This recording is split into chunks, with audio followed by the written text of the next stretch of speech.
নমস্কার বন্ধুরা, কেমন আছো সবাই? আমি জয়ন্তী। আচ্ছা, আজকে যা যা বানাচ্ছি সেটা আমাদের দুপুরের খাবারের জন্য, তো সেটা তোমাদের সাথে শেয়ার করছি। তো চলো বন্ধুরা, রান্নাটা শুরু করি।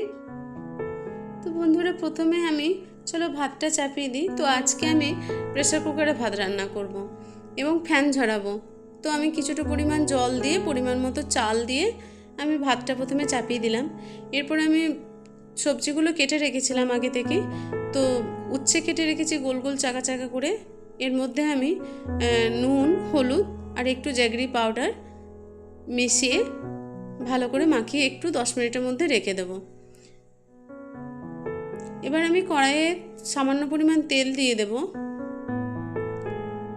তেল দিয়ে তেলটা একটু গরম হলে উচ্ছেগুলো দিয়ে দেব। তারপর নেড়ে চেড়ে ঢাকা দিয়ে সেদ্ধ হতে দেব। ঢাকা খুলে দেখলাম উচ্ছেটা একটু সেদ্ধ হতে বাকি আছে। আর বন্ধুরা, প্রথমে আমি একটু কম তেল দিয়েছিলাম, পরে আমি যে কোনো ভাজাতে শেষে অলিভ অয়েল যোগ করলে খেতে বেশ ভালো হয় আর খাওয়াও খুব উপকারী অলিভ অয়েলটা আমাদের। তো ওই জন্য আমি শেষে একটু অলিভ অয়েল দিয়ে আর একটুখানি সিদ্ধ করে নিলাম। হয়ে গেছে বন্ধুরা, এবার আমার উচ্ছে ভাজা আমি কমপ্লিট করে নিয়েছি।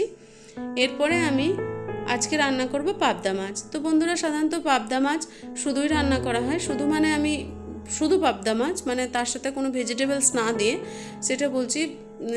আর আজকে কিন্তু আমি ভেজিটেবলস দিয়ে পাবদা মাছ রান্না করব, যার জন্য পাবদা মাছগুলোকে প্রথমে ভালো করে ভেজে নেব। পাবদা মাছ প্রচণ্ড ফোটে, সেই জন্য ঢাকা দিয়ে আমি ভেজে নিয়েছি।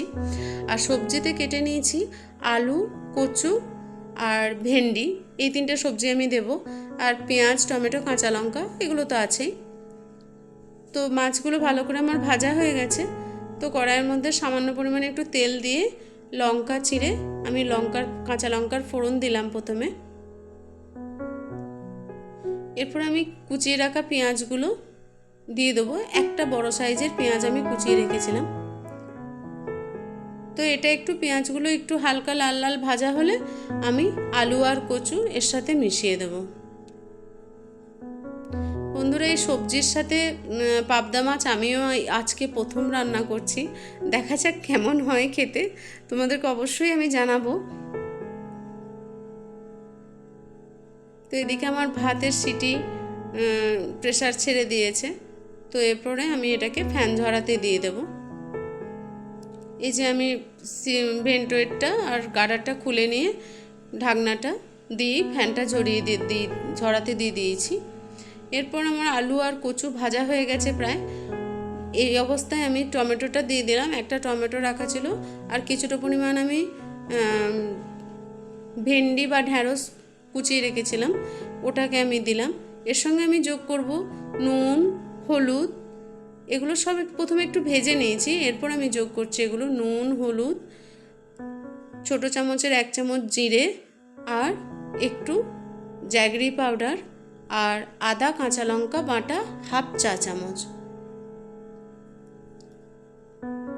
এবার মশলাটা সবজির সাথে ভালো করে একটু কষিয়ে নেব। একটু ঢাকা দিয়ে দিই বন্ধুরা, তাহলে সেদ্ধটাও হবে আর ইয়েও হবে। এদিকে আমি একটা বাটিতে নিয়ে নিয়েছি 1 চা চামচ সর্ষে, 1 চা চামচ পোস্ত আর 2টো কাঁচা লঙ্কা আর অল্প একটু লবণ। এই লবণ দিয়ে সর্ষে বাটলে, কাঁচা লঙ্কার লবণ দিয়ে সর্ষে বাটলে সর্ষের তিতকুটে ভাবটা যেটা থাকে সেটা আর থাকে না। তো এদিকে আমি মশলাটা কষিয়ে নিয়েছি, আর এদিকে আমি একটা মিক্সিতে এটা বেটেও নিয়েছি। এরপর আমি ভাজা ভাজা হয়ে গেলে দিয়ে দেব সর্ষে পোস্ত বাটাটাও দিয়ে দিয়েছি, আর মিক্সি ধুয়ে একটু বাটি করে জল আমার যেমন প্রয়োজন সেরকম হিসেবে জলও দিয়ে দিয়েছি। প্রথমে এটাকে আমি ফুটতে দিলাম এবং 50% বয়েল হতে দিলাম।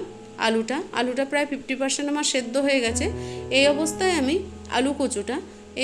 আমি মাছগুলো যেগুলো ভেজে রাখা ছিল সেগুলো ডুবো ডুবো করে, মানে হালকা ডুববে মাছটা, সেইভাবে আমি দিয়ে দিলাম।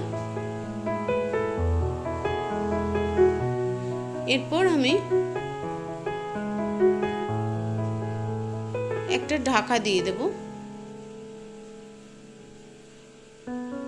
এবং ঢাকা দিয়ে তারপরে কিছুক্ষণ 8-10 মিনিট পরে আমি দেখলাম আলু কচু সব সেদ্ধ হয়ে গেছে। এবার নুন মিষ্টিটা একটু টেস্ট করে নেব। একদম ঠিকঠাক হয়ে গেছে বন্ধুরা। আমার পাবদা মাছের সবজি দিয়ে ঝোল হয়ে গেছে, মানে ঝাল আর কি। এরপর আমি আজকে করব মাছের টক। আমার অনেকগুলো মাছ বেঁচে আছে, যেটাকে আমাকে মানে পরপর দুদিন সামনে আবার নিরামিষ খাওয়ার আসছে, তো আমাকে মাছগুলোকে আমি ভাবলাম যে আমি করে নিই, টক করে রেখে দিই, যেটা ব্যবহার করা যাবে পরে আবার। তো বন্ধুরা, তোমরা মাছ কিভাবে ভাজো টকের জন্য আমাকে অবশ্যই কমেন্টে জানিও। আমি তো অল্প তেলে মাছগুলো একটু ভেজে নিই, খুব কড়া করে ভাজি না। তো এইভাবে আমি মাছগুলো সব ভেজে নিয়েছি এবং কড়াইয়ে অল্প একটু তেল দিয়ে সর্ষে আর মেথির ফোড়ন দিয়েছি। আর তেঁতুলটা আমি একটু আগে গরম জলে ভিজিয়ে রেখেছিলাম, তো তেঁতুলের থেকে রস বের করে সেটা দিয়ে দিলাম। এর মধ্যে দেব নুন, হলুদ আর গুড় দেব। বন্ধুরা, আমরা একটু টক মিষ্টি পছন্দ করি।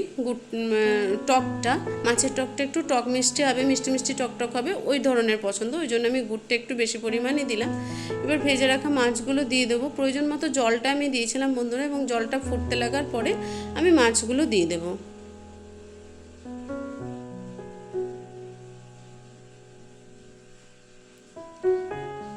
এবার ঢাকা দিয়ে কিছুক্ষণ হতে দেব।